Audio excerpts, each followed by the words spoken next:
Go. And we are live. Good morning, crypto warriors, and welcome back to the Gentleman of Crypto, episode 877. I'm King. And I'm Bitcoin Zay, here to bridge the gap between cryptocurrency and the community, Monday through Friday at 10ish. At 10ish in today's top stories, Twitter Blue rolls out NFT profile pics for iOS.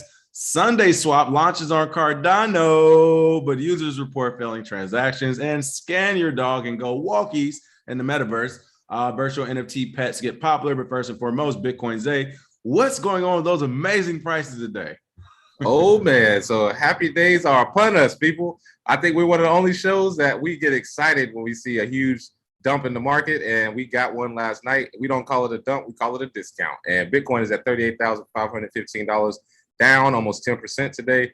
Ethereum at $2,803 is down 12.5%. Binance Coin at $417 is down 11% today. Cardano at 120 is down almost 14% today. Solana, one of the biggest losers, is down 15% for the day. XRP at 68 cents is down 9.7%. Terra Luna at 72.41 is down 13.6%. And last but not least, Polkadot at 21.87 is down 13%. And as you can see, I mean, just a sea of red. But one thing I am excited about is there's almost no panic on crypto Twitter. Everybody's like, well, kind of saw this coming. Market was going sideways for a while. He was going to take a dump, and it resulted in almost $700 million of liquidations. As altcoins take a hit from Bitcoin sinking below 40K. But why is everything so much better than Bitcoin? Why are they taking hits? I know everything's supposed to be disconnected from Bitcoin. When is that going to happen? But yes, the 24-hour position unraveling totaled $725 million, with Bitcoin positions accounting for 292. So people, that's about $400 million worth of other cryptos being liquidated. And this main thing that happened that most people don't pay attention to is the options expired. Today was the options expiry.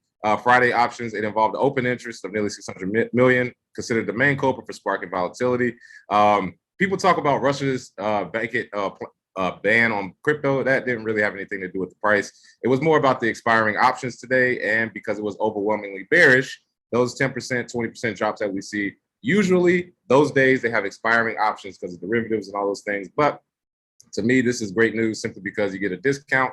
And on top of that, every coin that has took a dump right now is basically at their low point of 2020 or the highs of before. So you're in the area of where the liquidity is. So good to see. And this is time to start buying. I will say before we get this show fully kicked off again, I'm about to be in here like Dave Chappelle playing the fifth. If you don't get those likes up right now, we got 100 people that just jumped into the chat. We got 59 likes. You got to be kidding right now. Like, come on. Every day we out here dropping jewels. We're the cool guys you can talk crypto to and actually drink a beer with, and that's really happening every day. And we can't get some likes. I mean, stop the plan. Stop the press. What's going on, Zay? They said they didn't want a Friday show today, Zay. That's what they said. They don't want a Friday show. Oh, well, that's fine with me. I can go ahead and get up. Hey, we don't got no show sponsor today. Hey, I was saying, we go to the this is all for free right now, buddy. I go to the beach right now. I got some money to be spending, okay? Oh yeah, I can go do. Yeah, I was gonna say I can go do some cocaine off white titties instead of sitting here. But oh man, stop! Let's get the likes up. Start a liking, folks. What is going on? Yeah. Oh, okay, there we go. There we go. Come on, why we gotta do all this? There we go. All right, the likes are up. We're in the mix. Thank you for the tip. 5252 crypto said $3 a day of Bitcoin. Keep the doctor away. Like, share, and sub. Thank you, gents. Blessing. Much appreciated. There we go. All right, this is looking like a show now. All right. Kind of what you said to piggyback on it. I mean, folks, again, like you have like just start training your brain every time that price dips. I don't care if it is, again, like I said the other day, $3, $5, which I believe literally everyone can do, including your 12-year-old kid. You can have them saving up $3 a week, selling candy or chips or something to do this as well. But literally get into the habit of every time it dips, no matter what that number is for you, to buy. Buy. You remember I mentioned a few weeks ago, or like maybe a couple weeks now, I finally bought in at 42 because I had just missed it at the, trying to go down at 38, 37. We had a 38 and 37 day yesterday, Zay. I wasted no time. No time. Listen, right now, if I get hit with an unexpected bill, I'm fucked. Like, that's how real Bitcoiners are. Most people don't understand. Real Bitcoiners are always towing the line. We got a little ducats aside for stuff you need, but we always towing the line because it's like I'm throwing everything I can at every dip. Y'all don't understand. And to go with that tone line, you know what? Some of the Warriors asked yesterday. They were like, "Hey, like, what wallets are you using? How do you do these things? Like, you know, where are you keeping all your money and stuff?" So a couple of things. To answer that for me, folks, like, you know, I don't feel like I'm wealthy yet. So I put almost all my money, like crypto, to work. So when you say, you know, where do we just keep everything? I'm not parking everything in the wallet. Like Zay said, you have some that's parked for the rainy days in certain wallets, whatever. And that threshold now is, you know, a rainy day is different for everyone. So that's a relative threshold. But outside of that, hey, I got TVL locked on platforms. I'm all over the DeFi space. I'm in, you know, I'm in different coins or projects I like. I'm in different wallets. I'm probably like spread out between 10 to 15 different wallets right now, like legitimately with different projects going on or different things. So to kind of answer that question for you, I'll kind of decentralize or distributed at least my portfolio. That way, if one part of my portfolio does take a hit or go down, then the whole thing doesn't happen. But with it doing like that, I've seen that it is kind of like it's slow growth compared to the 10x and 20x's, but it's still steady growth compared to the traditional market if you just leave it alone like that, from my experience. Right. So to kind of answer everybody, I'm not just using one wallet or one anything like that. It's spread off across a few different things. So I'm glad Zay brought that up. But when I say all that, I say again, Zay, I had a few USD fiat dollars I was waiting on for the next dip. As soon as it hit, I was like, all right, what's it? I was like, it's the 21st. We got 10 more days into the month over. Like, I think I can go 10 days with eating some noodles, Getty. You know, I don't need nothing the next 10 days. But yeah, exactly. For sure. I was like, I can't have any emergencies happen right now, or I'm about to take this capital gains loss. All right, really quick. We're going to Ali Pio, Shannon Allen, D. Chiron, Charlotte Asian, Bitcoin Madam, Wendy Nichols, Gu Remy, Outlaw Precision Painting. Shout out to Ashley K. She was the first one where you were saying the prices. She was like, all right, what's going on with these likes? I was like, yeah, I was about to say the same thing. What's going on with Calvin Leon, is Oku, JB, Donnie, Kaylee. Kaylee said, yes, let's accumulate. There we go, people. D. Chiron said, all my single dip buyers, put your hands up. People, again, I don't care if it's $3 on Cash App right now, $5. Buy some Bitcoin today. Just buy it, get used to buying it. That way, every time you see a dip, you aren't thinking about panic selling. You're not even thinking weak hands. Your mind literally goes to, oh shit, do I got that extra $50 over there? Like, excitement. That's why I said, stop calling it a dip. It's a discount. You don't go into your favorite store, see your favorite item 30% off and get sad. So whenever you see Bitcoin as a dip, if you actually believe in the tech and you believe how we're going to move in the future, this should be exciting times. I get excited every time the price dips. I don't even really get excited when the price is going up. I'm more excited when it dips because I'm like, I do get accumulate more now. Yeah, because I'm like, man, we can't let Saylor and Elon Musk take all the Bitcoin. I can get some for myself. People, it's a scarce asset. There won't be more Bitcoin. You can't let it happen. But no, I'm with you on that, Zay. Also, I'm laughing at, or I'm not laughing. I see people saying, you know, I wonder what to do with some of these altcoins and stuff. So this is a time, if you're already in the altcoin market, again, two things you can do. We talked about before. You can either consolidate, where you're saying, I'm waiting for the next big Bitcoin pump, and I'm just going to consolidate into Bitcoin, which right now would not be the worst thing. Bitcoin is less than 40K. It's not the worst thing if you have a lot of assets in other spots and you're like, you know what? This is the moment I'm about to go all in on Bitcoin and just sit it out into the next Bitcoin pump. That next big one could be a year or two from now, but you're just saying, I'm going to sit on the sideline. That is a strategy, and it does work no matter what, because at the end of the day, you will have a large percentage of Bitcoin versus at the $66,000 price, right? Opposite thing you can also do that will work is this is the like some of these, whenever this stuff happens, I love it too. A lot of these altcoins start to hit their local all-time lows or their latest local lows or whatever. So you're about to get, like, we saw this essentially in 2020, folks, when the pandemic first started. Bitcoin dropped to $3,000. Altcoins literally dropped back to what they were when they started. Some of them at these moments, and I take this from Bitcoin's day, you make 80% of your money 20% of the time. This is about to be that 20% of the time to make 80% of your money. This is not the time to get rid of stuff or sell out or to stop buying. It is the time, and this is not financial advice, but for those who are looking to put capital or whatever value in different places, this is a time to push the gas on now those altcoin projects you believe in, because they probably won't, granted, Bitcoin can continue to drop the next week or two, it'll get lower, but outside of this period for the rest of the year and the next year, this may be the local lows for some of those altcoins. So definitely keep that in mind. Oh yeah, like in the words of Dan Pena, this is not financial advice. This is life advice. Stop being a bitch and believe in yourself.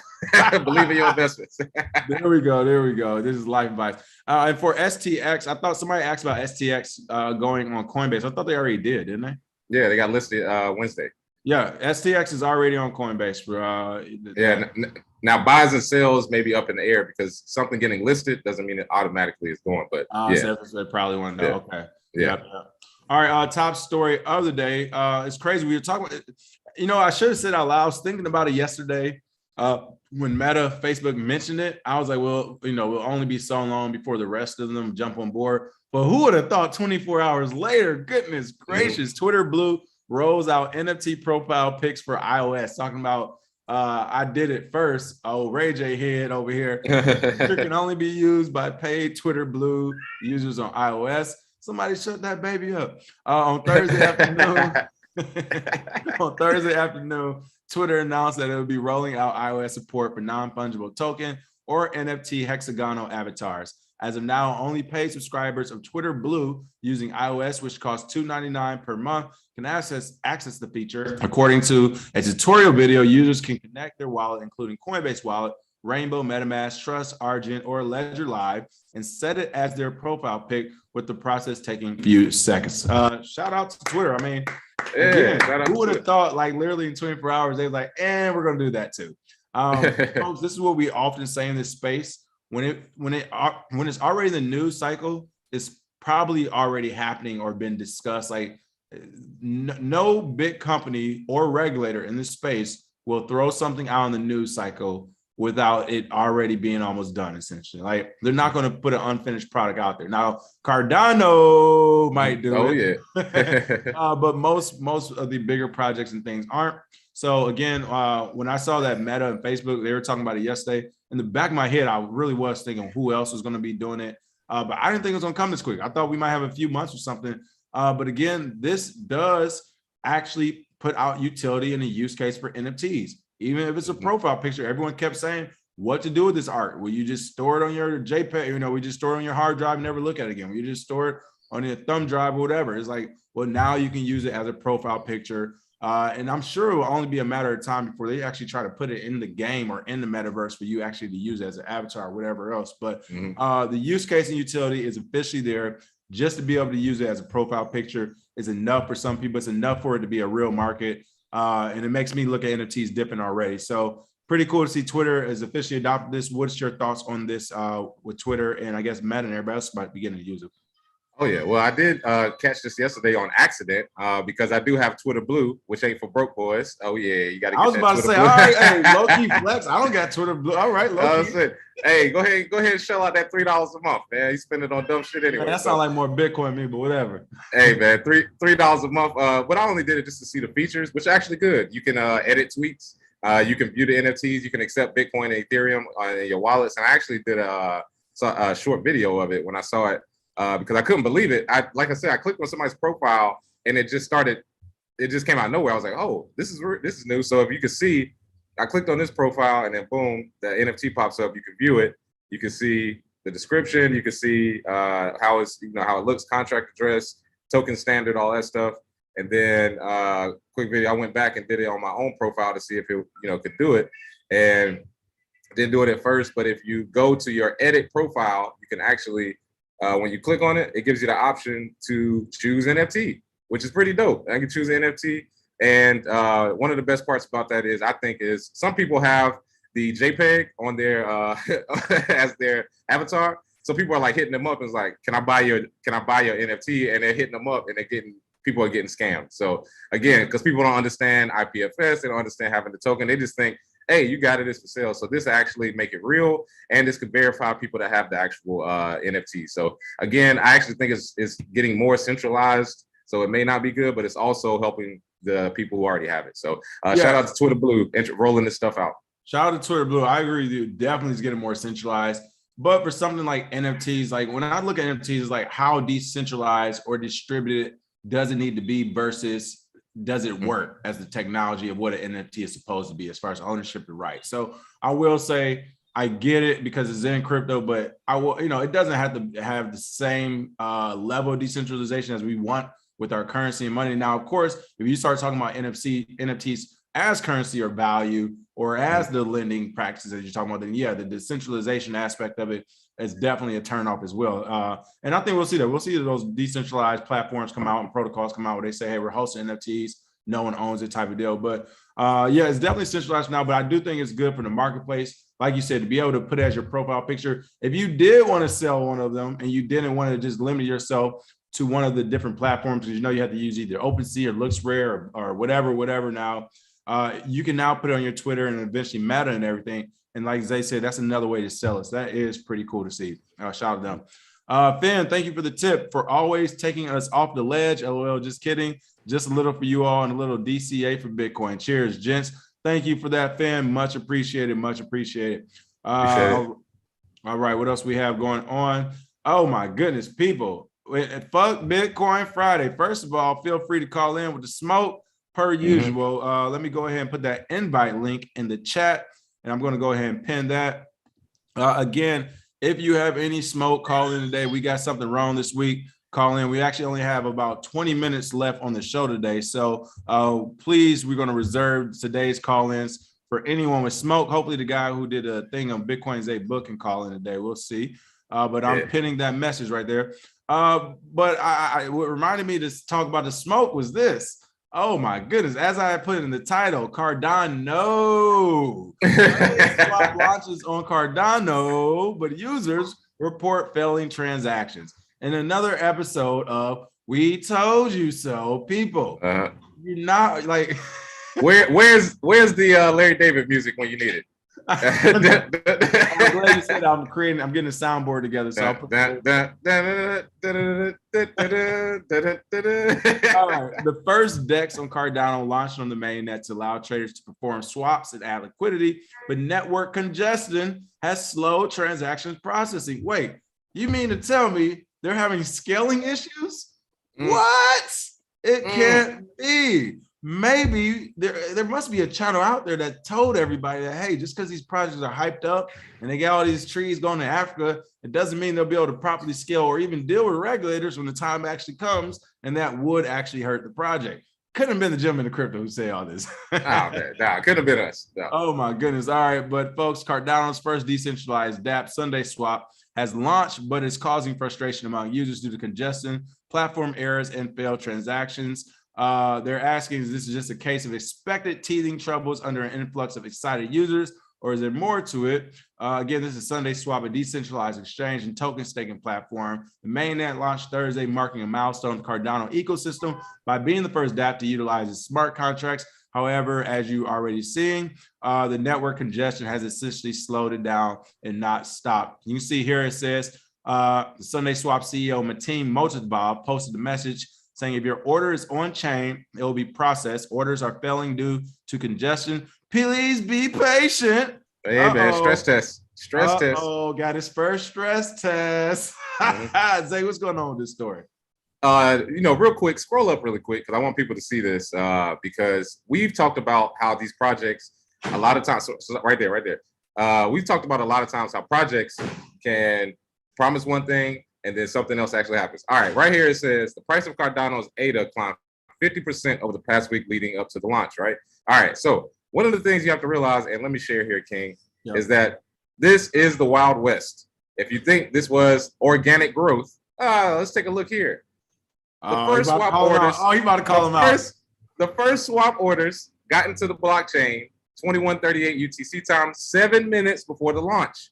The mods deleted this guy's message. 1.1 million Cardano 2 orders moved price up by 60%. This is the guy's address. This is the transaction ID of the first order, and this is the transaction ID of the second order. This is the scoop transaction, and I have this saved as a bookmark. So if you want me to send it to you, if you don't believe me, all I'm telling you is that this is still the Wild West, people. This was not organic growth.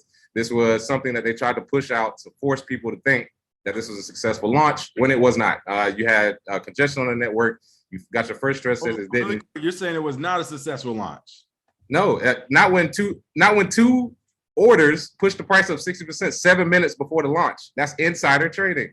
That's what happens with 99.9% of crypto projects. It's not any different. That's all we're saying. We're not saying it's bad. It's just not any different. It's not like it's just some new project where it's ultimately fair and greatly decentralized. No, so it's not the next still had Bitcoin Ethereum. No, absolutely not. You still had two people that could push the price 60% by themselves 7 minutes before the launch. And that's what happens with most projects. That's all we've been trying to explain to y'all for years, is that there are people that have the liquidity to make a project look better than it really is. And then they get the media to push out, hey, this jumped up this percent. And you're like, maybe I should take a look.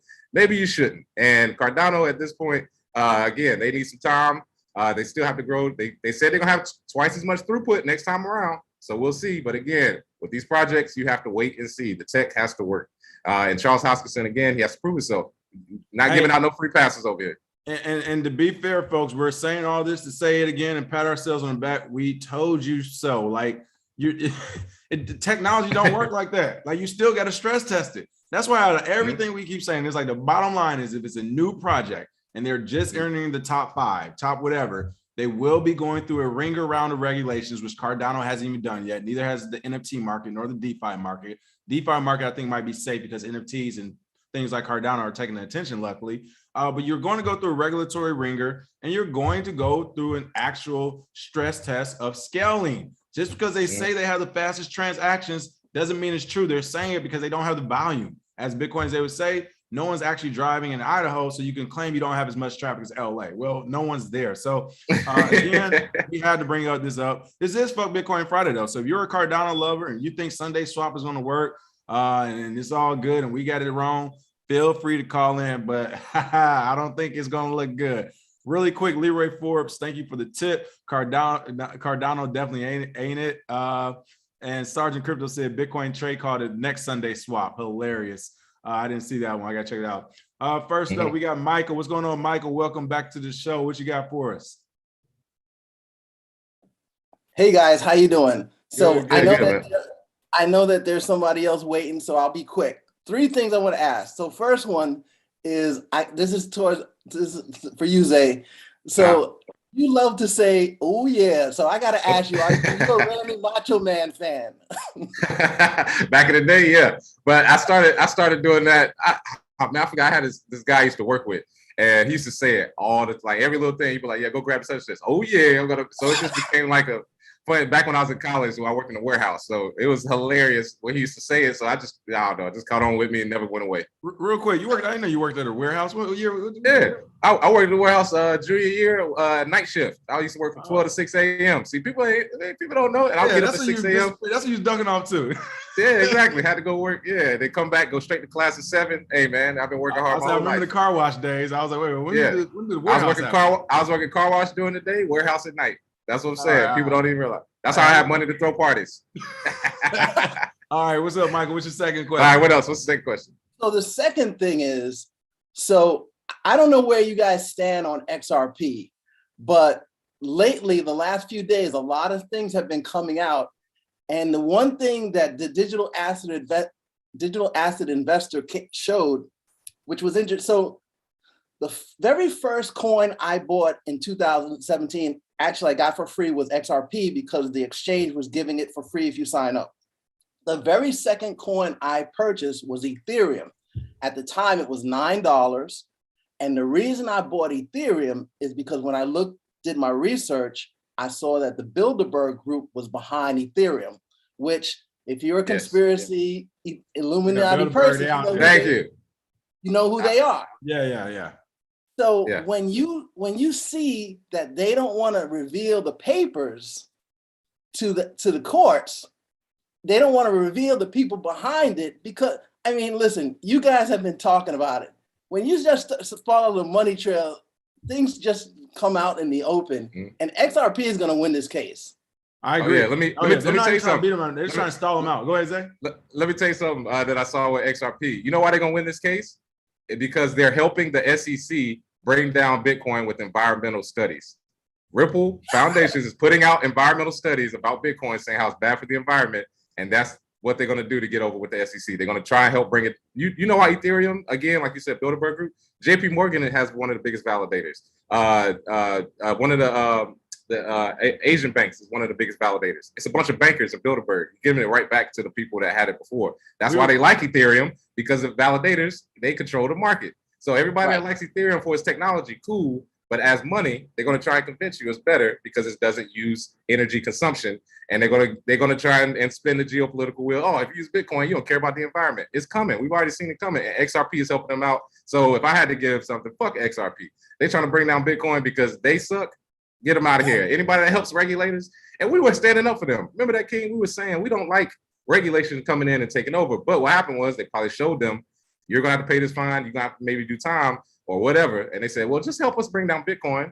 You get over. So I think XRP is going to win the case too, actually, because they some snitches.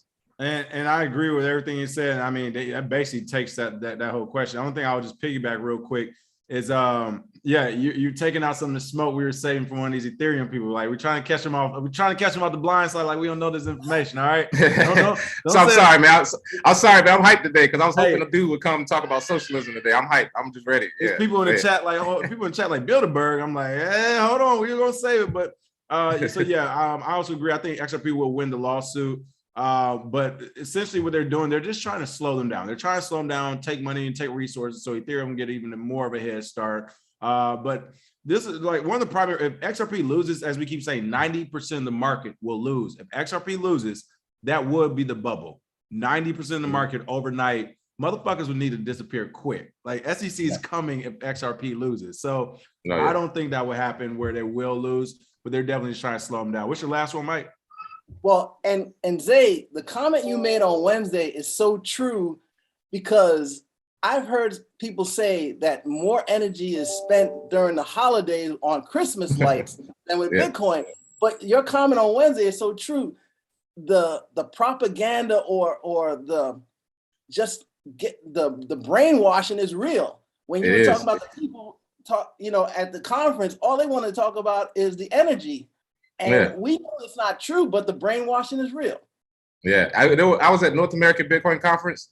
No Bitcoin companies, literally none. It was zero. But you know what everybody kept bringing up? Like you just said, energy. I'm working on environmental impact. I'm working on this, plant the trees, save the tree.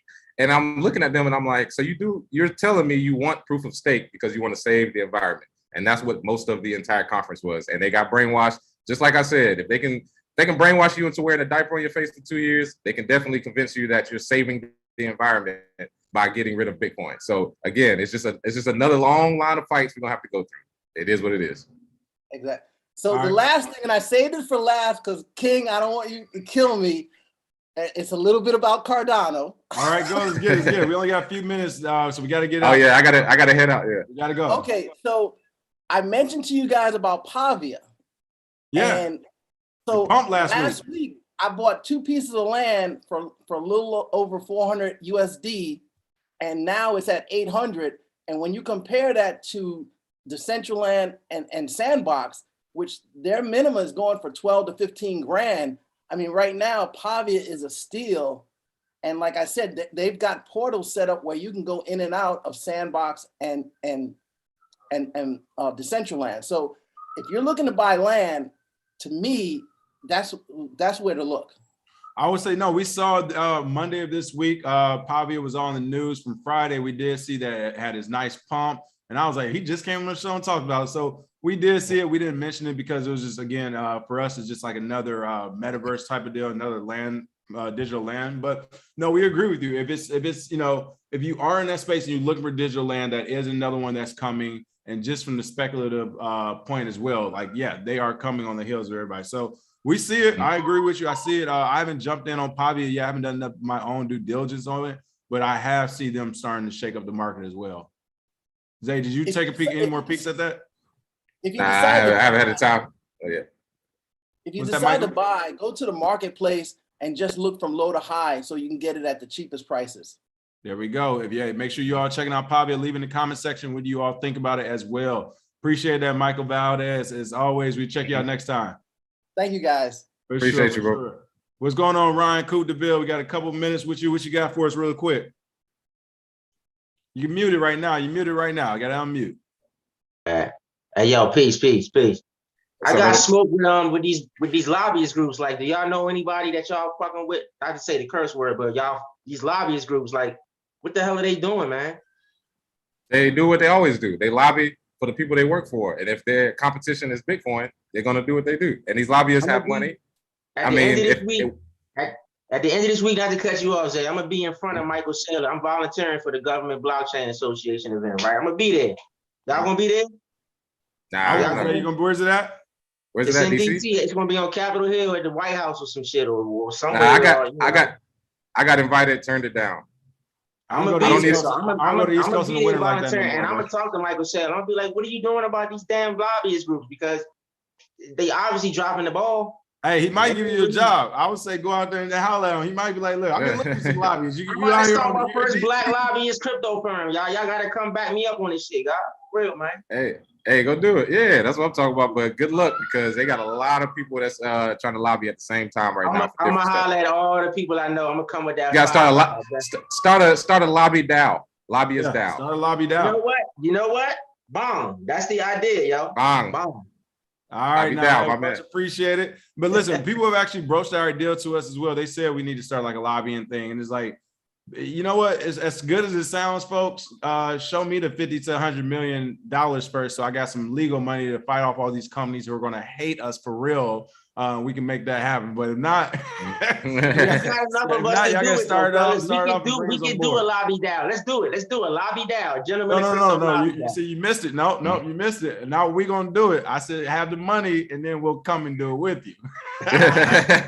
like, no, don't work like that. I'm not starting it, but let me know when the capital's there, and I will be on Capitol Hill and talk. I'll filibuster the shit out of them. All right, I'll talk. I'm gonna give Michael Saylor a triple Hennessy and Coke and be like, "Come here, man. Let me talk to you."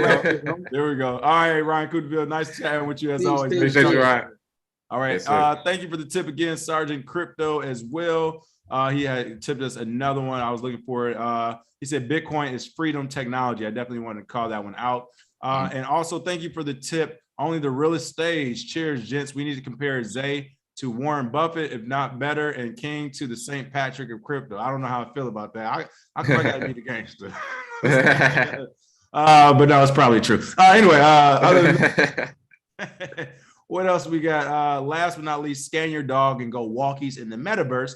Virtual NFT pets get popular. Zay does not like this. If you ever own a Tamagotchi or love playing Nintendogs, the odds are there you're going to love the story.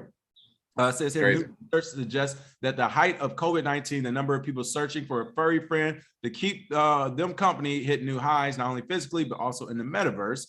The metaverse, of course, has a number of ways to purchase or adopt a pet, with each having varying utilities. In the virtual open world platform Decentraland, you can purchase a puppy and take it for a walk or buy a fish and display it in a bowl on your dresser. You can also buy a pet in the metaverse by buying an NFT image on something like OpenSea, and then actually bringing it over to your metaverse or virtual world like Axie Infinity with their characters as well. So bottom line is the same way we saw Tamagotchi, same way we see real pets, they're trying to make digital pets. I have to be honest, I think this is going to be huge. I think I do too.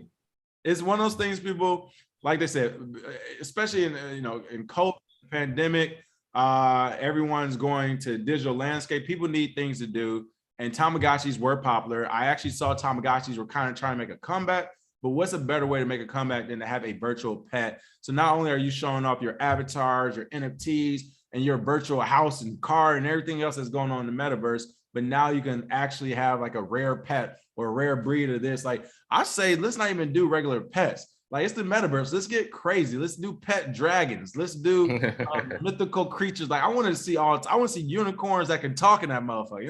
Like, that's all it's gonna be. I want to see it all, and I think we can see it. So this is pretty cool to see. What are your thoughts on it? Oh yeah. I think it's gonna be a big market because I teach kids all the time, and kids love stuff like this. As an adult, you may think this is stupid. What do I need a virtual pet for? But for kids, it's cool. They can work in the metaverse, and the fact that you can have the different features in the metaverse is what's gonna make it robust. So if you can have a dog, I got a fish, I got this, I got that. That's what's gonna make it robust and make it seem real, and kids are gonna love it. So even if you're an older person like us, adult, you're like, this is stupid. Trust me, the market for kids is way larger than you can imagine. So yeah, I think this will take off, And of course, even if you don't participate, maybe a great way to invest. And especially if you're a parent, I already know my daughter probably going to use it sometime in the future. Let me go ahead and get invested now. Get her a virtual pet for when she get old enough. Listen, I can always say I can see which Warriors have been here the longest. It's like the salt. I love the salt. Leroy said, "I'm not impressed unless these NFTs can fight like Pokemon." Hell yeah. Local TX said it's all virtual. It's let's be honest, it's that's still fake. Hilarious. Yeah, I know the pushback on NFTs and everything is still real for sure. But hey, shout out to Michael Valdes again, who was just on, folks. That's what I do love about our show. Like, you'll hear new things or things you haven't really looked into. And bottom line, when he said Pavia a week or two ago, like literally within 24, 48 hours, that thing was up like 40 to 50%. So shout out to him for bringing that to us. So yeah, I mean, I'm looking at the comment section. I love to see some things you all got going on. Reno Gamble, hilarious. Reno Gamble basically was saying, I look super sober this morning. That's pretty funny. Listen, folks, it'll be 7 a.m. when I wake up. You don't know which is which anyway. Don't try to guess, all right? Or excuse me, I just think it's 6 a.m. when I wake up, 7 a.m. when I go live, all right? John C. Bland, what you got for us really quick? We got a couple minutes left. What you got for us? What's up, fellas? Hey, John Bland, what's up, brother? Hey, what's up? Man, I've been trying to get on here with y'all, but I work late, and I've been trying for months. But I'm not a maxi by any means, but I mean, Cardano, I know y'all like to throw some slugs, but Cardano for me is one of the best out there. I've been following it for 4 years now, 5 almost.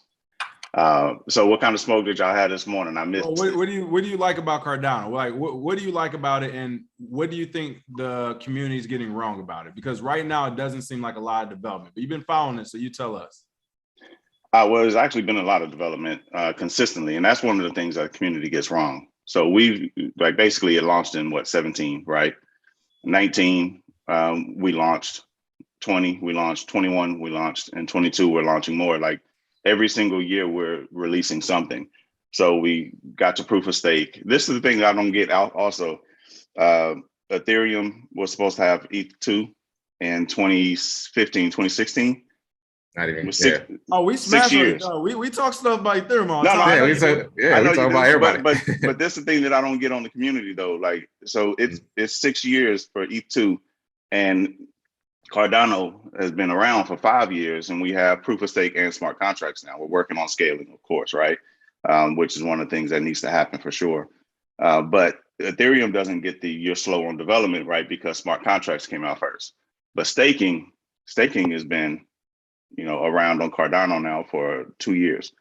And we got smart contracts last year. So the development isn't slow. That's just another one of those things that continues to come up against Cardano.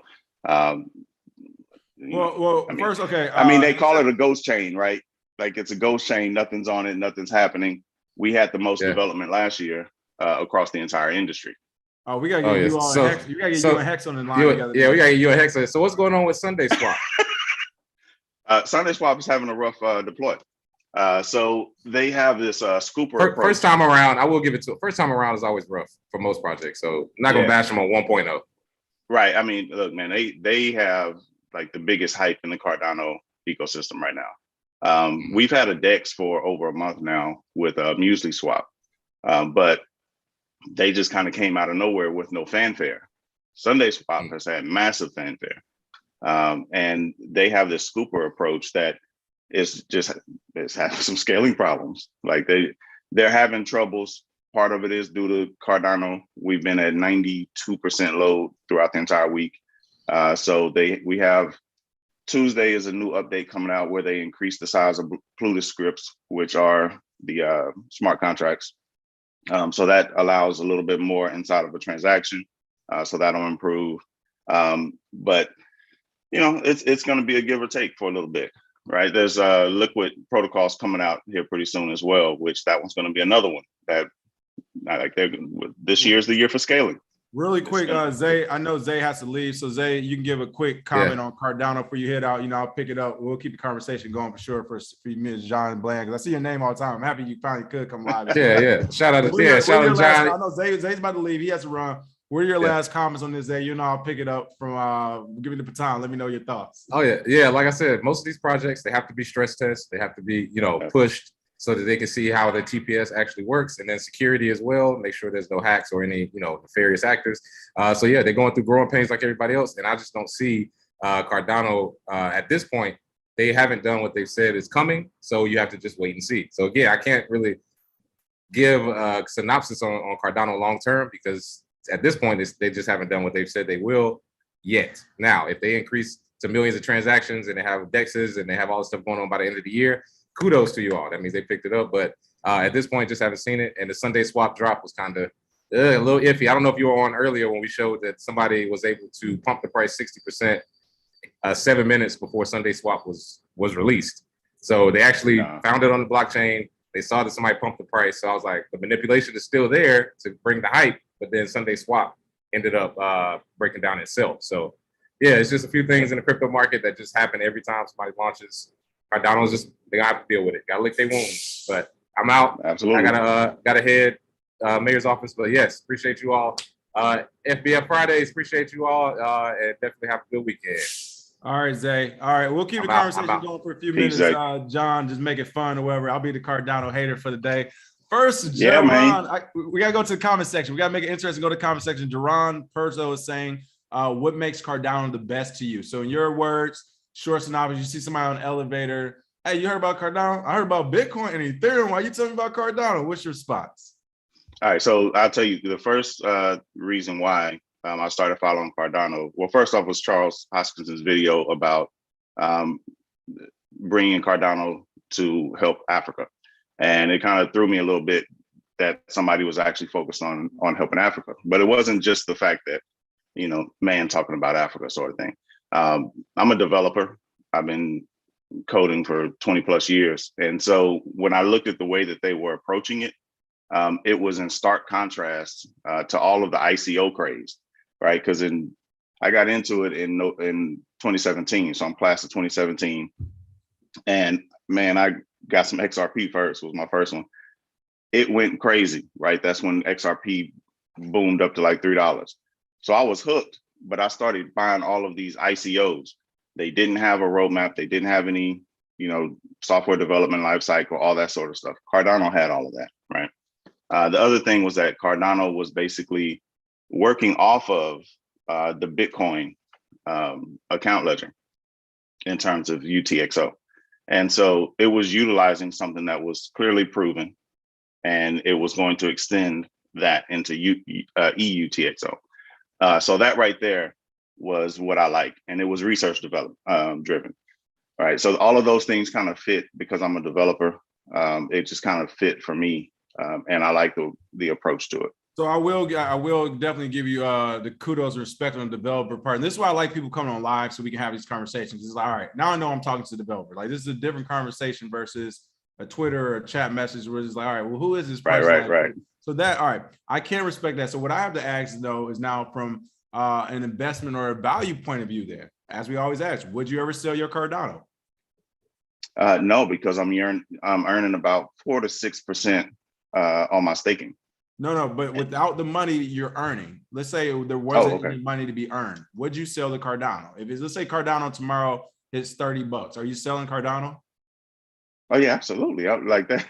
So why? What's the utility of Cardano that we have to use Cardano? Cardano's outside. Is it just an investment play, or is there anything else outside of an investment?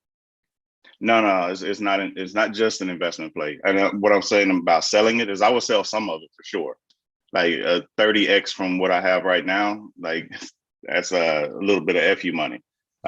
So yeah, I'm taking profit. I do trade, so I'm not going to be done with it and just hold it, forever. Well, if it goes that high. When it comes to some of the properties you mentioned, like so Cardano, you said, when Ethereum came out and they were working on proof of stake, and Cardano already has proof. Like a lot of stuff Cardano already has, as well as every other project. It's because they don't have to reinvent the wheel though, too. So I'm kind of on the fence when you say they came out and they had this in a short amount of time. It's like, well, he did come from the Ethereum Foundation. Like, how much did he have to reinvent? Like, that as a developer. He did. Oh, absolutely. No, there's absolutely no mistake in that. And that's what a lot of things nowadays that come out, and it's like, oh, well, this thing came out and they already have DeFi sort of thing, right? Like Solana was the big one, right? They already have DeFi. but they've turned off the blockchain 3 times, right? Like it's, there's there's things that happen, they have like one node sort of thing, right? So there's things that happen and things get easier over time. And so of course people are building like not Avalanche, but the other one, there's another one with an A, Algorand uses Ouroboros, which was, is the created from Cardano. And so that's one of the protocols and research that was created there. So yeah, everybody stands on the shoulders of everybody else, right? So there's no denying that. But in terms of proof of stake, there's nothing to pull from Ethereum there, right? Like they wanted to do it, they were not able to achieve it. I'm sure maybe some meetings, discussions, things like that, but they haven't had that working software, and they maybe still won't for a couple more years. So it's been 7 years already. But in terms of investment, long-term play, the utility of Cardano is the same utility as any other chain, right? Like what's the utility of, Bitcoin? But see, I'm glad you said, but that's my point right there. So when it comes to that, if it's the same utility, then why would we switch another chain to a brand new one when they're going? And it's not even a possibility now. It's just Cardano just showed it today, and Solana showed it last few weeks. They're running into the same issues as Ethereum. That's our point. Everyone keeps saying we're the next biggest, baddest, best thing. Ripple said it. Ethereum said it. Cardano said it. If you really want to go down the rabbit hole, you got what's the other one that's supposed to be the Bitcoin Ethereum mix? Raven Coin is saying it. Like everyone's saying it until they all run into the exact same issue, which is scaling. Ethereum hasn't figured it out. Cardano's not figuring it out anytime soon. And Solana to me, actually, Cardano already has Hydra working, which is basically you can think of it like the Lightning Network for Cardano. That doesn't launch scaling. If it's not being used in the volume that right, I got you. Right. But what I'm saying is they don't have to necessarily quote unquote figure it out, right? There's like 11 releases that are going to happen this year that are already going to improve scaling. Hydra is one of them, which is like the Lightning Network, basically where you can have your Hydra nodes or Hydra heads, they call them. And those are going to run on stake pools, and they'll basically allow off-chain with on-chain finality. So off-chain transactions with on-chain finality. I get what you're saying, but we're assuming they have an amazing 100% rollout, no downtime, everything comes out perfect. I don't see that happening with most of these projects. And the crazy part is, especially right now with Cardano and SundaeSwap, how could you have this issue anyway? Like you just said, you got all these other, you got Ethereum who did it first. Like, how could you even have this issue to me? Now I do agree with most tech projects, like it's very rarely, if ever, a smooth first day rollout for anything. Like you could do adding a profile picture on Facebook. I get it. But it's also like, if that's what it is, that is what it is. So when you talk about Hydra and all this other stuff, I am saying you don't think there will be any downtime or congestion issues once it's fully launched and operational and users actually start moving over to the chain. Downtime, no. And part of that is because Cardano measures twice and cuts once, which is part of the reason why SundaeSwap is having these problems. Cardano could have, or IOG, they could have blown these parameters up and said, you know what, we're going to increase this, block size, all of that sort of stuff, and just do it, right? And hope for the best, right? But they purposely wanted to see how this stuff released, how the congestion looked, and they wanted to measure appropriately which which parameters to increase and by how much. And they're not just going to say, you know what, let's just make it 5 megabytes. They want to measure it. They want to make sure, right? That this is a part of the reason why I like Cardano. It's not going to be just one of those throw it at the wall, let's see what sticks, right? Things aren't going to be perfect. It's software, right? So they're going to figure it out and they're going to go from there. Now, in terms of releases, you haven't heard of one of Cardano's releases failing. And that's because they built the hard fork combinator, which makes it to where things actually release, and the way it releases, there is no downtime. Those releases happen and they're smooth. Smart contracts were smooth, staking was smooth, all of these things come out and they're smooth. Now, doesn't mean that the scaling is going to work fully. There are multiple phases of Hydra. So I'm with you there. I completely agree, right? Things are going to need to be massaged just like they are now, right? We got smart contracts and things were not just like, boom, the world's ready, let's go. All right, so I'm not a maxi in the sense of there's nothing ever that'll be better than Cardano sort of thing. That's not where I am. I just appreciate the project's approach, and I like the way that it's going. All right, all right. A couple of comments, and of course, I appreciate the feedback and input as well, John. You know, this is all good fun. I see you in the comments all the time, so it's all good. Oh yeah. Like I'm happy you come on live, and people are actually shouting out, of course, the Bob Marley in the red room. When I first saw your screen just now, I was like, wait, Crypto Blood got a new name? What's going on back here? Hey, check them out though, man. This is a cat named Dooga. Dooga Art, Dooga Art. He's on Twitter. Hit him up, man. And also he's in the Carolinas too. He does real estate. Nice. Are you from Houston? Is that what I'm seeing with his hat? Yeah, I'm in H-Town. H-Town, there we go. Love H-Town. Almost moved there before the hurricanes a few years ago. So saw a couple of funny comments. You know, we gotta give you some funny ones too. Oh yeah. But we're seeing some good comments. Let me see. I saw somebody ask about something with Cardano. They let's see. Yep, we talked about the stress test already. The chat is going so fast right now. Hold on really quick. What's going on, Leroy? I saw Leroy had a couple of things. Birdtown Music Group. I thought Cardano was performing cheaper transactions with the same amount of traffic as Ethereum right now. Is that true or false? Absolutely. So actually, we did more traffic than, and it's funny because I have a bet out with a buddy for 10 ounces of silver. That Cardano, and within 10 years, would not do more transactions than Ethereum, and we've done it twice now in the last 6 months. But yeah, so we did. I don't remember what the totals were, but we did more volume than Ethereum, and our fees were like, I believe it was 44,000, and Ethereum's was something like 100 million or something ridiculous. It was at least 8 figures.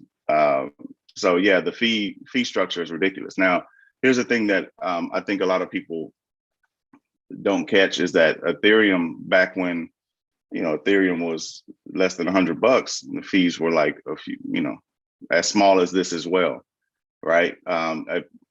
It's a thing that if Cardano blows up to $10, the fees are going to come up some. Right. So the fees the other day were 0.17 ADA. Last night it was 0.2 ADA. Right. So yes, the fees are better, but I do expect fees to go up. And there's some ways to mitigate that, which IOG has in the plans. But right now that's the part I'm talking about. Where it's going to be interesting. What we'll see.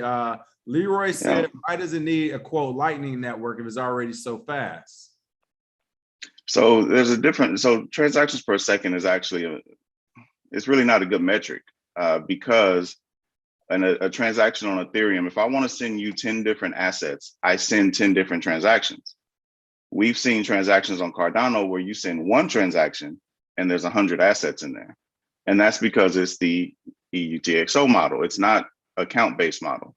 So it's different, right? So if I can send you 10 transactions, in a second, and Cardano can send one, but that one consists of all of the 10 things that you sent on on Ethereum, like which one is better, right? So our transactions are a little bit different. They're beefier. You can do more within them than you can on Ethereum.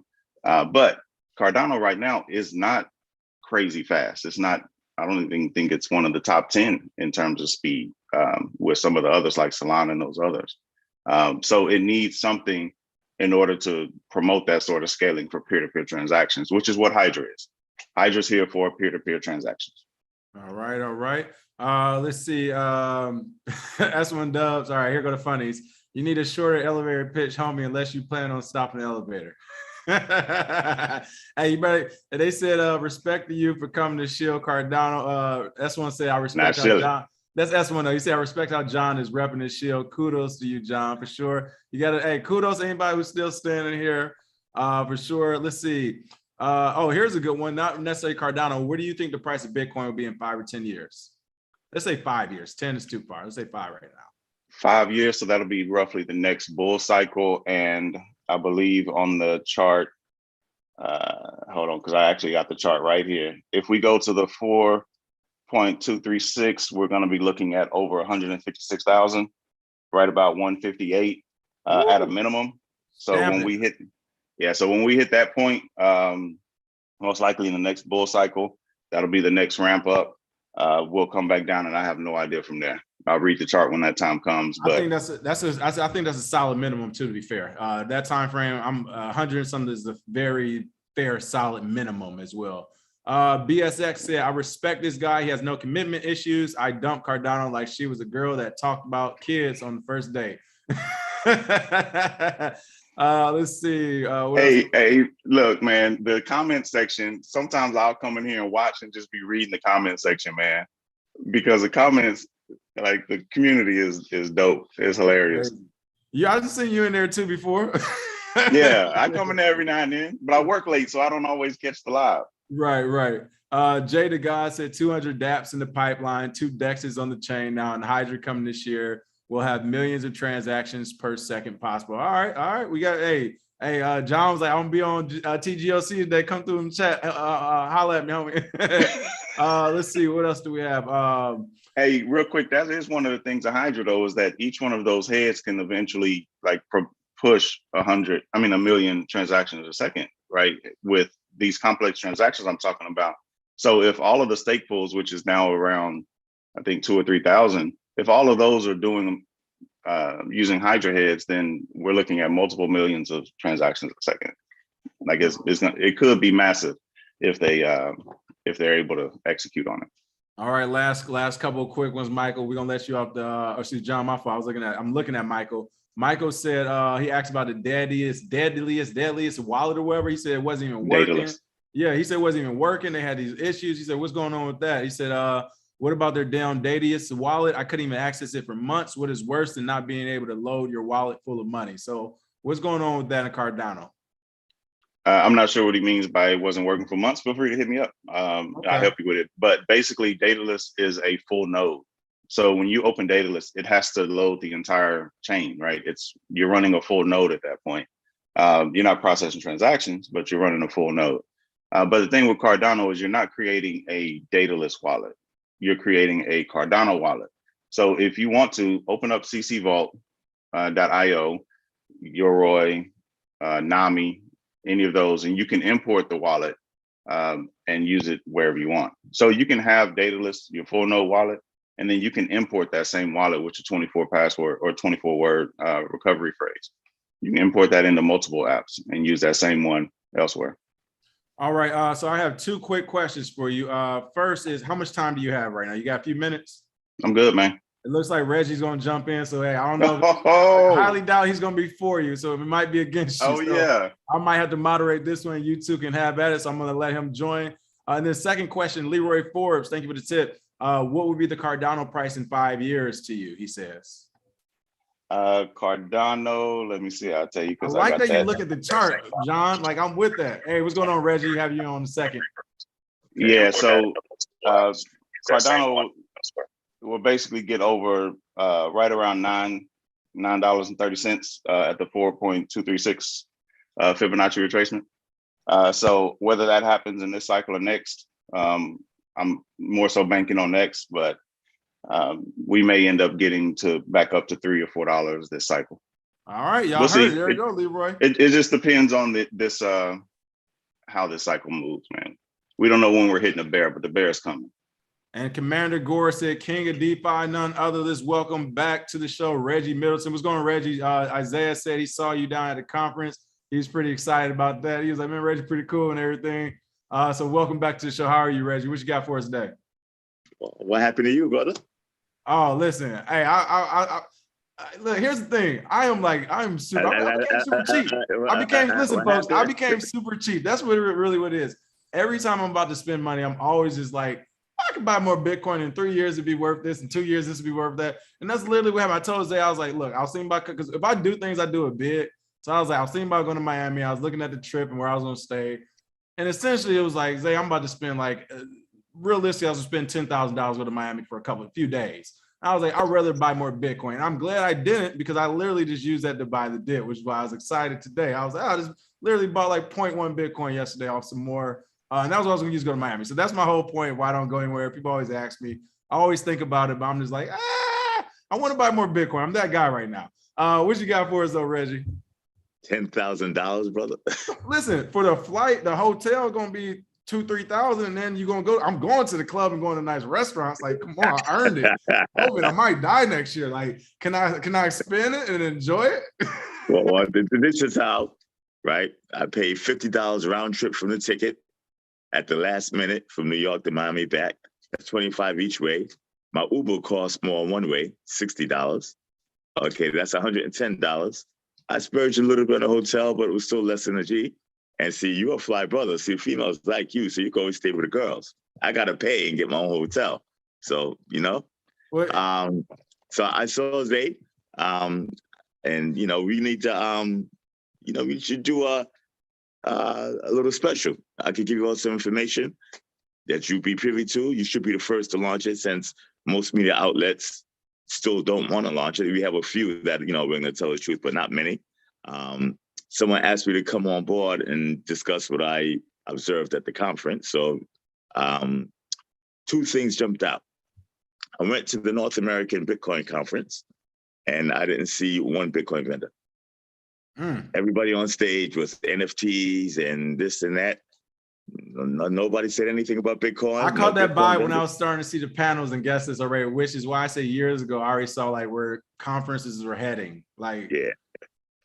And you know, there's nothing wrong with that, except for the fact that I spoke to a couple of the NFT vendors and the NFT guys, and it's all the big craze. Most of them don't even know what NFTs are, literally. You know, this makes tulips look like a fundamental buy, you know? And I think the NFT technology is quite capable, but NFTs are not really new at all. But I guess somebody decided, you know, they could market it with music and art and all that. And the way they're being implemented is close to worthless. So I know people who actually think NFTs are actual investments. It's not going to end well. So that's my opinion, but I think I know what I'm talking about. I'm with you on that. We've been, like I said, as a recent, we've been like, this NFT market looks a lot like the ICO market. And as far as getting you on, I will actually, we'll hit you up and we'll schedule something, because I do want to do a show for you to roll out your announcements. So we got John right here. Of course, he's repping Cardano. What are your thoughts on Cardano? Let us know. Maybe you love it. Maybe I got it wrong. The Cardano pay any license fees for opening their blockchain? I'm joking. No, I'm joking. Cardano is a work in progress. I don't follow it closely, but I do have to not defend them, but remind everybody that software development on a large scale is not simple. And it doesn't work the first time by definition. None of it does. You know, if you think about it, the reason why Ethereum has gas fees is because the first implementation of Ethereum had people looping through it and manipulating it because there was no way to prevent abuse of the system.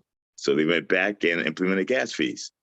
There you go. You know, nobody's hyper intelligent to the fact that they get it right the first time. Okay, this is all new. So, and I'm not defending Cardano, but, you know, let's be realistic. You know, this stuff is not easy. It was so easy and everybody would be doing it. Okay. Now, did Cardano pay a license because are they infringing? I'm joking. No, good stuff. Well, hey, appreciate it, Reggie. And then, like I said, we'll definitely talk about getting that show together. Hopefully we can do it next week, or if you're free next week or the following week after that, because we definitely have time in the schedule right now. No problem at all. All right. You got anything else for us today, Reggie? I just want to stop in. You know, I saw Zay, and I want to, there's a couple of big announcements coming in terms of DAOs. It's going to hurt, you know, either make a few people very happy, but probably hurt more feelings. And public companies, you know, we found some public companies doing some funny things around the crypto space, and the big private companies as well. So I'm not at liberty to announce it now, but in the next couple of weeks, you know, I'll make one of the announcements off your show. Okay, Sounds which good. should bring some decent traffic, some, you know, important people, and let's see how it works out. Okay. Hey, well, we definitely gonna be calling out the mainstream once we do have you on for that show, because like you said, we said behind the scenes, it was like, hey, regardless with the amount of stuff that's happening that he's doing, for it not to hit the mainstream at all, that is very interesting, to say the least. So as always, appreciate you coming on. Same with you, John. Appreciate you finally able to make it as well, John. Absolutely, man. I'll be trying to make it back. All right, for sure. Take care. What you got read for us, Reggie? I heard you about to say something. Now, as for the mainstream, you know, they're actually doing me a favor, okay, by not publicizing it. If anybody wants to know why the mainstream doesn't cover it, Well, one, if you take a look at the mainstream and who owns them, they also tend to own the entities who would be most affected by the patent if there was a disagreement, which they shouldn't be. But also, there's this thing called notice, and constructive notice, where if you're aware of the patent, even though I didn't make you aware, if you're aware it exists and you're aware you may be infringing and you still infringe, then you're open to punitive damages. But that's only if there's a fight. And nobody in their right mind wants to fight. Nobody, especially me. I'm number one. I was up on that. I was looking at the stage. The people go across the stage at the Bitcoin conference, and 90% of everybody who passed across that stage infringed on the patent. 90%. I've been talking to my engineers, and we've come to the conclusion. Let me say, I come to my conclusion personally, and I'm not a IP attorney, and I'm not a software developer. So this is my own personal, ignorant layman's conclusion that all the blockchains infringe now. We haven't found any that haven't. And the only one that escapes that I could think of that we've reviewed would have been Bitcoin. But now on second review, is a good chance Bitcoin as a protocol itself might infringe. So, but that's just guesstimation. And after I take a look at it, and it takes time to go through all this. I'm not really interested in Bitcoin infringing, from a business perspective, but, interesting conversation. Okay, but we're all confident. Personally, I am personally confident. Again, not as a lawyer, and not as a technologist. So it's my personal ignorant layman's opinion that the Lightning Network definitely infringes. You see how I put all this legal, disclaimer and all that in, but To piggyback on what you're saying, Burtown Music Group said, when I saw people cheering on David Schwartz, I was like, okay. Again, I started seeing it. It wasn't as bad in 2017, but when the ICO market kicked off, again, I saw it in 2017. I brought up to Zay when he said he saw you at this at the conference and everything. We were talking about in 2017 at World CryptoCon. It was a guy on one of the panels, and nothing against him. He's working for like Google at the time, whatever. He's a good dude. But literally, we introduced him to crypto like 3 or 4 months prior. Like we have been consulting him for like 4 months straight, and then he was just like on stage, and we were just like the panelists, right? Oh, take note. Nobody wanted me on the panel, right? Well, and that's my point. But no, that's my point. It's just like wait, what's going on? So and that was in 2017. So as more money has entered the market, more people have chosen sides and allegiances and alliances and stuff. Is the same thing, which I kind of suspected it going into the last few conferences, but I'm seeing it more now where it's like, it's a Bitcoin conference. We're going to do everything but talk about Bitcoin here today because no one here actually has a huge stake in Bitcoin like they do these other projects they can promote and do whatever they want with. But it was kind of interesting to see that as well. I'm with you there, but for sure, I'll email you because I do want to get you on so we can have like an episode for you. I saw you had a chance to do Crypto Blood already or whatever. Shout out to Crypto Blood for having Reggie Middleton on. If you haven't seen it already, check that channel out and that interview he had, but we definitely want to get you back to get your thoughts here as well. I know the old school crypto guys. Like I went to Mo Levine's first US, group. I was there with when Ethereum launched. A lot of them get their initial capital from Bitcoin, and then they got a big capital boost from Ethereum. So a lot of the old school guys don't even come there anymore, I guess, because they have, too much money, etc. But what's interesting is, and when you get the story out, I'm going to give you a hypothetical, and then I'm going to go. Okay, I'm confident Ethereum infringes personally. My non-professional, non-legal, non-technical opinion. Okay, and it's my opinion. I'm confident the Lightning Network infringes. I'm confident most of the other proof of stake blockchains may infringe. Okay, and it's quite possible in Bitcoin. I just have to look. Never had the chance to, but just take one, which I'm confident of. That means every single exchange in the U.S. or Japan either infringes and they should pay the IP holder, or they can be barred from using the network. So that is all of them, from Coinbase, Kraken on down to the little one, and the same in Japan. So do you see how, when I say this is an Aboriginal DeFi patent or foundational technology, it's at the bottom of the technology stack and the industry is built on top of the patent. So looking at it from that perspective and wondering why a crypto-specific media channel has not run this by now is ridiculous. Okay, and crypto is all over CNBC. As a matter of fact, you go to the financial channels, they have Bitcoin and Ethereum pricing there, but they won't run a story on the guy who has significant influence over Bitcoin and Ethereum. So whenever you do research, if you pull up CoinDesk or you pull up this channel or that channel and you think that's research, what you're doing is you're just imbibing the propaganda. And I'm not saying they're bad, but they all have their biases and their ulterior motives. Okay, that is not informational fact that you're pulling up. That's somebody's opinion or somebody's agenda that you're consuming. Okay. And then, let's see. Last comment, not least, Leroy Forbes said Reggie about to take his basketball and go home. Game's over, guys. There we go. All right, one more funny one. Junior Molly said Reggie sweeping the streets like crack in the 80s. All right, there we go. That's enough, folks. We're going crazy today. Other than that, Reggie, again, thanks for being here. I'm gonna get these other two on as well, and we'll definitely have you back in the next week or two so we get the full on everything what's coming out with your projects. Okay, brother. Okay, and the African American Crypto Conference coming up soon. When is that one? I'm sorry, we're gonna put the African Diaspora Crypto Conference. It's coming up as soon as I put it together. Okay. All right, let me know. All right, listen, I always tell people when I'm invited to things, I go. So whenever people don't see me, like, why you ain't go to so-and-so? I wasn't invited. Like, I don't just pull up unless I'm invited, unless I got an issue. Other than that, well, this one, everybody's going to be invited. Okay, it's African Diaspora doesn't mean you're not invited if you're not part of the African Diaspora. Everybody's invited. It just includes the African Diaspora because those in the African Diaspora are so often never included. You want to fix a problem. You don't want to exclude, you want to include. Make sense, brother? Sounds good. Hey, appreciate it again, Reggie. We'll check you out next time. Okay, enjoy. Thank you. Thank you. SDizzle, what's going on? What you got for us today? What is good, family? What is good, man? Welcome back.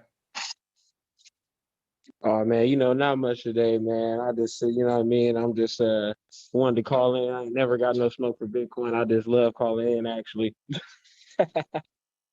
Well, so really quick, since it's just that, your thoughts on Cardano. Give us your quick thoughts on Cardano then. I mean, honestly, I'm quite excited. Okay. I've been fucking around with the Cardano network the past week. I've seen the congestion. I believe the earlier caller was talking about John. The network has been completely overloaded, which to me shows that there's a lot of volume, which means it shows that there's a lot of interest. You know, the community is already huge. So if they can manage to get this scale problem right, I feel like, you know, possible. It's not going to outperform Ethereum or, you know, Bitcoin in the sense of price anytime soon. But I do feel in the next coming years that potentially, especially if they can get, you know, nation states, you know, countries to actually adopt it, it'll have a chance to run something crazy. I do like your analysis when it comes to the community. You said, hey, if it is congestion, that means community tried to use. So I agree with that. Now, I would say that's probably one of the best points and fairest points I've heard. I will still say I think you all are a little overzealous on it. But to be fair, folks, I say all this. I probably got a bigger Cardano bag than most people in the space right now. All right, so it's not even like that. Like, let's not forget, folks, I'm one of the original D-gens of the class of 2016. All right, there wasn't no other D-gen like me. Like, I've been in 60 projects at the same time, folks. Like, you don't even understand.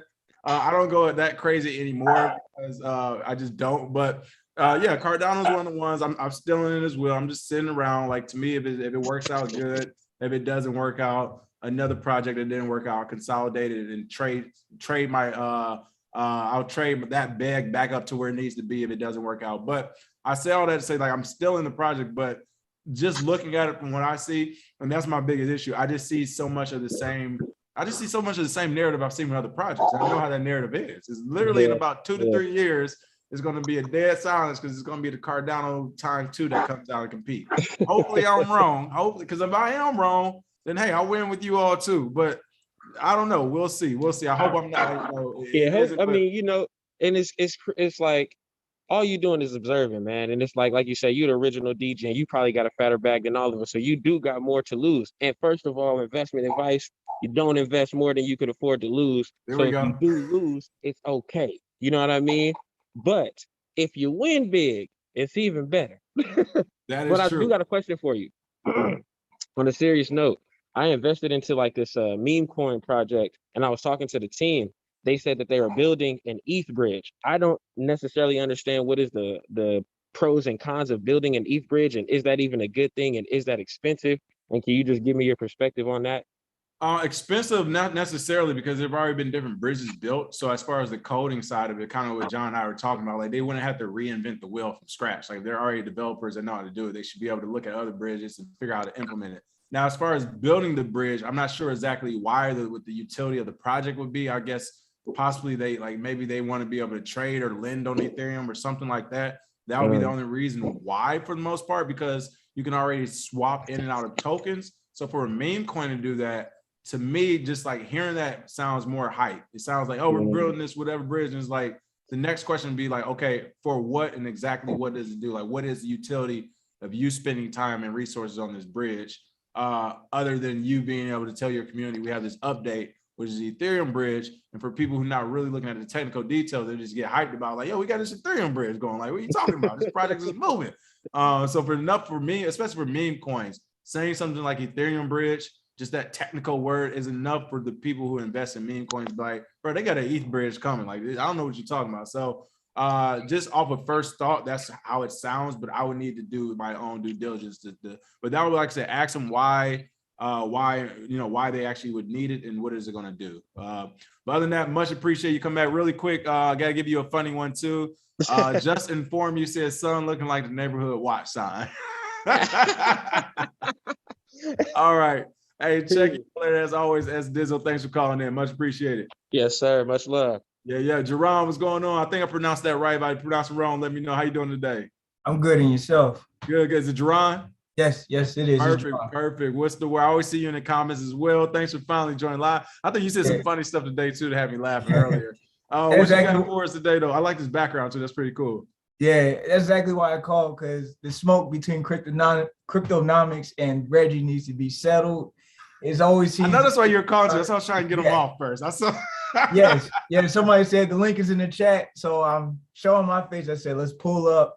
We need to settle this beef once and for all. All right, I agree with you. We will officially settle the beef in a week or two. As Reggie said, he'll come on live. He'll tell us all the updates. So we'll have like a Reggie day where it'll be an hour and a half, 2 hours of Reggie here, and I'm sure he'll field all questions from the chat. He knows how we do our show. We got the live chat. So yeah, that day, Cryptonomics definitely pull up. We, of course, will be promoting that day and everything. So yeah, you all pull up with your discourse of criticism. Of course, be respectful and everything. At the end of the day, Reggie is still an OG in the space, regardless of what you feel about the projects. Unless you got some hardcore proof, pull up with some respect as well. And then, hey, we'll let it ride. You know, hey, we ain't stopping nothing over here. Hey, when you get around me and you get to talking smack, I'm gonna back up and be like, y'all handle y'all business. Let me know when y'all done. Like, ain't nothing gonna stop. So, no. So really quick, I got to ask you, what are your thoughts on Cardano? I'm more of a Bitcoin guy. I really got into deep. I don't want to talk about something I really don't know too much about. I can really appreciate the answer. What class or when did you get into Bitcoin? What was the journey like? Give us a short synopsis on that. I got in like around 2017. What made you get into Bitcoin? Investments. My aunt gave me like for Christmas like a stock card like for stocks. And then eventually that just led to Bitcoin.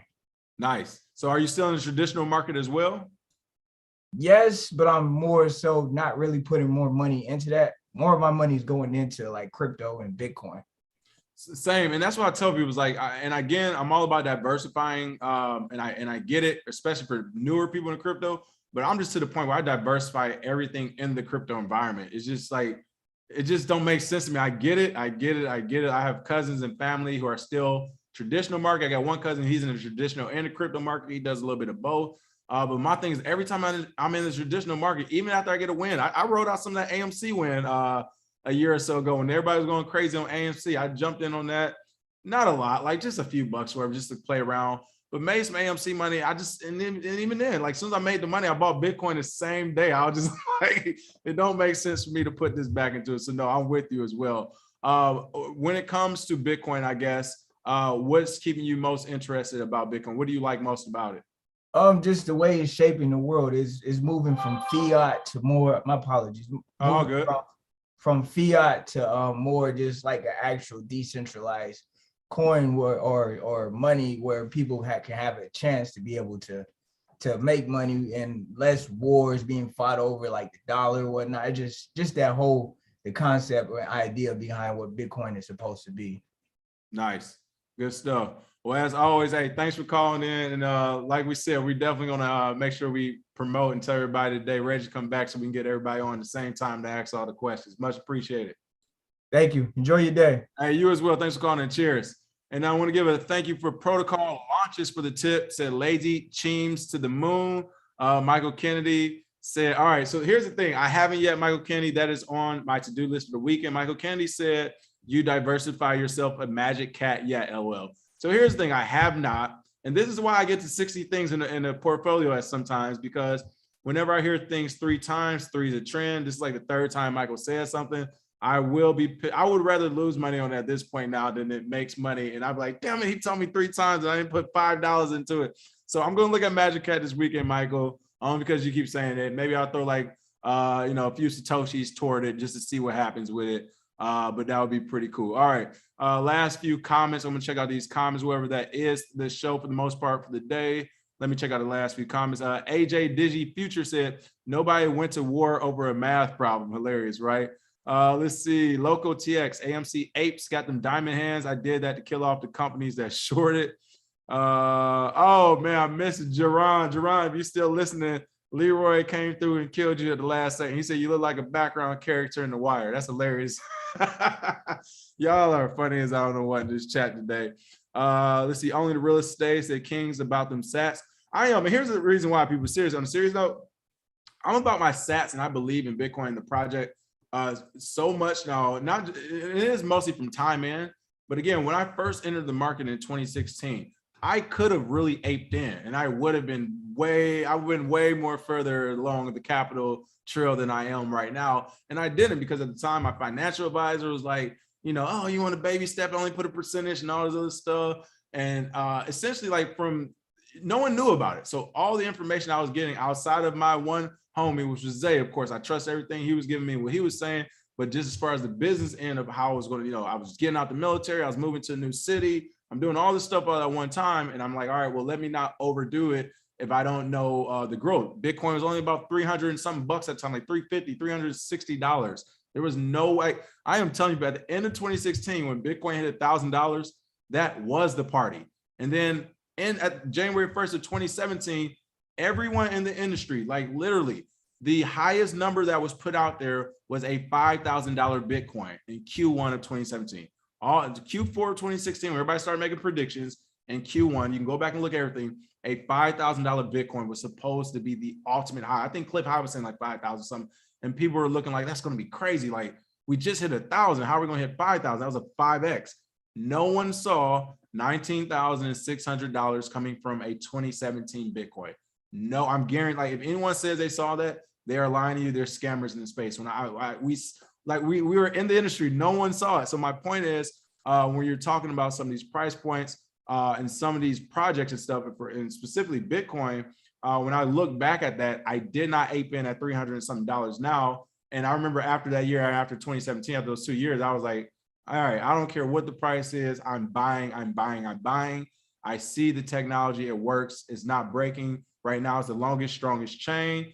Yes, they have issues too, but they keep figuring out issues as they go along. Most of the issues are technical. They have really good developers to figure it out. And at the end of the day, when it comes to just using Bitcoin for what it needs to be used for, either if you want it as a store of value or sending it to people to pay people or to exchange value, it works. It works. It hasn't been hacked and it works. So for me, when I look at all these projects and when I'm putting my money into, I'm looking at Bitcoin, I'm just like, at the end of the day, as a money mechanism, as a reserve currency, as money, it works as money. I'm not seeing any other project beat that, and it's better than cash. It's literally the internet of money. So that's why I do ape into it even more now when I'm telling you about the way I'm DCAing and stuff so aggressively.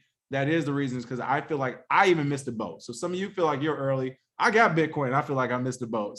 So I'm using all my resources right now for the next 2 or 3 years, literally to just go back into the market at this point, which is why I also tell people, hey, if you're interested, I suggest you do the same. And for me, again, I'm a DGen. I stay in the altcoin market also. But usually most of those projects and picks are for me to get more Bitcoins, literally to acquire more Bitcoin. If I'm ever seeing Bitcoin on the pump and altcoins are starting to stall out, I immediately exit those positions. So that's just my strategy and some of the way I do my portfolio day. Let's see, all the way last couple of things. Our project experience at All the Way Facts. You already know it. Puka64 said they're trying to break you with FUD. Man, they almost did break. Listen, folks, I'm telling you, to be fair, Zay and I did buy a lot of Bitcoin. The bear market destroyed us. So IRS ain't nothing to come get, baby. We broke. Bear market destroyed us like they did most companies in this space or whatever. I mean, we did have to make a decision when you're talking about a large amount of Bitcoin and you're seeing a market go down from 20K to 5K and 7K. Like, yeah, you do end up selling and buying and selling and losing your Bitcoin and all that good stuff. But the good thing is we've been through it. And that is why I'm the king of segues as well. We've been through it and we learned all these things. We put it in the masterclass. So of course you can go learn it on your own, or you can take that masterclass, which by the way, Zay and I just talked about today. We will be updating with more videos probably the next month or so. So you want to be on the lookout for that because we're still going to keep updating that as a thank you for those who've supported it. But yeah, this is stuff we talk about, we go over in the masterclass because again, we've been through it in real life. But other than that, that is the show for today. As always, thank you for watching. Make sure you smash that like and share. Again, be on the lookout for a lot of changes happening. We're adding more shows. Not just us, we'll have other guest contributors coming on, contributors, I can't say that word. And also next week, we'll be having a big showing as well. The Gentleman of Crypto will be on a national TV show. So be on the lookout for that next week. We'll give you a heads up then. Other than that, smash that like and share. And we will see you all next week with some more Bitcoin and crypto news. And last comment, Todd is hilarious. I know you're from the Midwest. You just called him folks. There it is. All right, other than that,